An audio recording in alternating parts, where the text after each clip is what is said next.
नमस्कार मित्रों, आपका स्वागत है हमारे YouTube चैनल lovyofficial.com पर, जहां हर दिन आपको मिलती है नई रहस्यमय, प्रेरणादायक और पौराणिक कहानियां।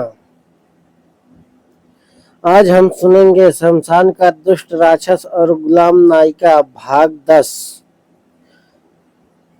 यह भाग है एक ऐतिहासिक यात्रा का। 3 अग्नि बिंदुओं की खोज जो राक्षस की राख में छुपा अंतिम रहस्य खोलेंगे। मालविका ने मां काली का ध्यान करते हुए 3 अग्नि बिंदुओं की दिशा तय की। तीनों बिंदु थे उत्तर दिशा में टूटा हुआ प्राचीन मंदिर, पूर्व दिशा में जलती अधजली चिता, दक्षिण दिशा में विशाल प्राचीन वट वृक्ष।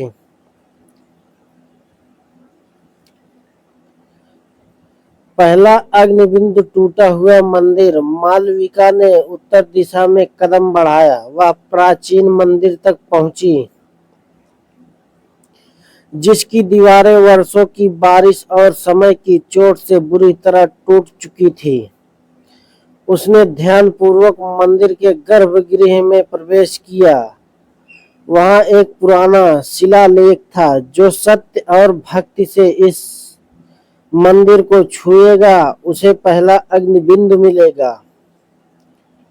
मालविका ने हृदय से प्रार्थना की और मंदिर की दीवारों को छू लिया। तभी दीवार से प्रकाश फूटा और पहला अग्निबिंदु उसके हाथ में आ गया।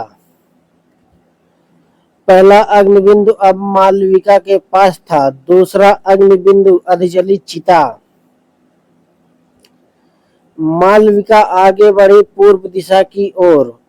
वह पहुंच गई उस अधजली चिता के पास, जहां एक कमजोर अग्नि अभी भी जल रही थी, परंतु यहाँ भूत प्रेत और अंधकारमयी आवाजें गूंज रही थी। यह चिता केवल सच्चे हृदय वाले द्वारा बुझाई जा सकती है। मालविका ने गहरी सांस ली। उसने अपनी प्रार्थना शक्ति से उस चिता में अपना विश्वास और भक्ति प्रवाहित किया। धीरे धीरे चिता बुझने लगी और दूसरा अग्निबिंदु उसके हाथ में प्रकट हुआ। दूसरा अग्निबिंदु उसके पास आ गया। तीसरा अग्निबिंदु प्राचीन वट वृक्ष। अंतिम परीक्षा के लिए मालविका दक्षिण दिशा की ओर बढ़ी। वह पहुंची उस विशाल वट वृक्ष के पास, जिसकी जड़ें गहरे पत्थरों से गुथी थी। वृक्ष की छाया में एक रहस्यमयी ऊर्जा महसूस हो रही थी। वृक्ष के तनों पर खुदा था। जिसका हृदय पवित्र होगा वही तीसरा अग्निबिंदु पाएगा। मालविका ने अपने हाथ से वृक्ष की छाल छुआ और अपना हृदय मां काली को समर्पित कर दिया। एक तेज प्रकाश फूटा और तीसरा अग्निबिंदु उसके हाथ में आ गया। अब मालविका के पास थे तीनों अग्निबिंदु। वापस शमशान में लौटते हुए मालविका ने तीनों अग्निबिंदुओं को एक विशेष चिन्ह पर रखा। जैसे ही वे तीनों एक साथ जुड़ गए, एक दिव्य ज्योति प्रकट हुई। वह प्रकाश राक्षस की राख में समा गया। धीरे धीरे राख की परछाई उज्जवल बनती गई। एक अंतिम स्वर गूंजा, सच्चे हृदय की शक्ति से यह गुत्थी सुलझी।